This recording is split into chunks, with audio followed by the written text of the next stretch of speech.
back to Selfie Carats. This is Born Fashion here, aka me.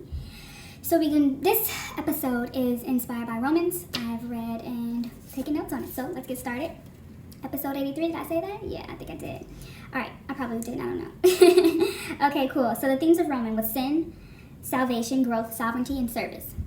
With those, in chapter 1, verse 5, privilege and responsibility. Apostles receive forgiveness, grace, as an undeserved privilege. Responsibility to share message of forgiveness with others. So, for me, how I receive that is, it is my responsibility to share that I'm always being forgiven because I literally F up all the time. Like I just made a social media status, or what do you say, an Instagram post.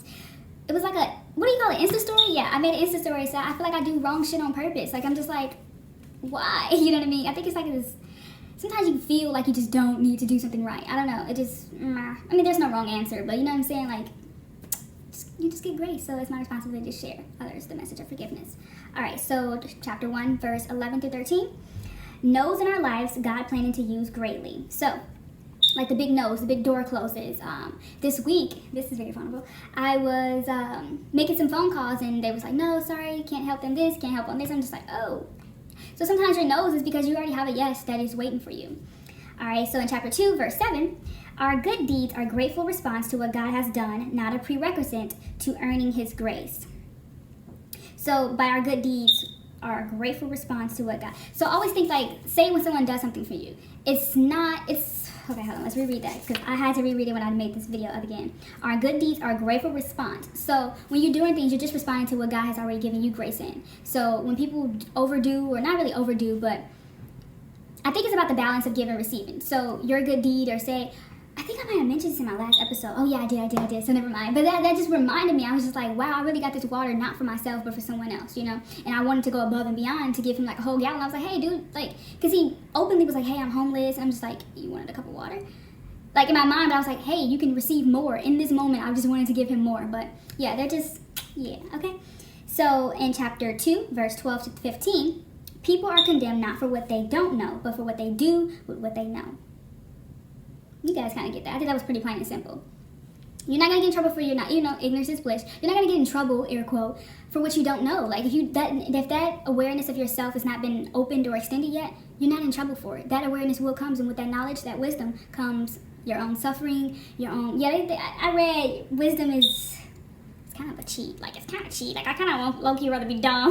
No, I'm just kidding. But, like, you think about it, it's like, wow, the more you know, like, you can't turn a blind eye to those things.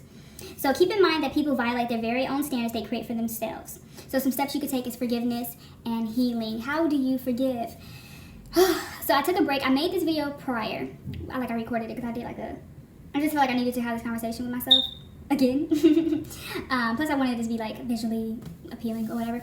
But how do you do forgiveness? You do forgiveness by taking the time to figure out why are you mad in the first place? What angers you, and how can you resolve that? You know, how can you resolve that in your mind? There's no, like I said, there's really no mistakes. There's always just another path or another course to get you where you're supposed to be in anyway.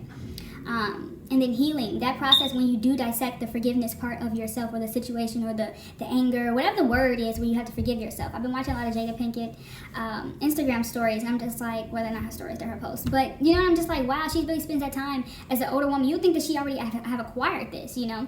And I'm looking at Red Talk, I'm like, wow.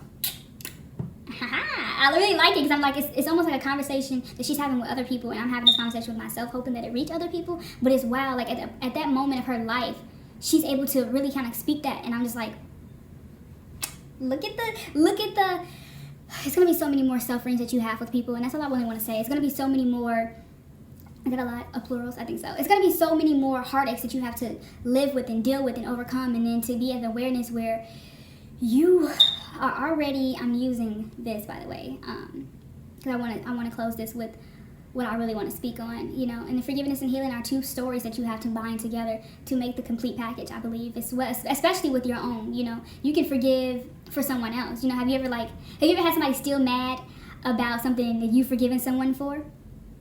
So that's a separate story, you know. That's a separate story for them because they see something in them they haven't dealt with. So always remember that. Forgiveness and healing are hand in hand. I thank you guys for watching, and I'll see you in the next one. This was 83.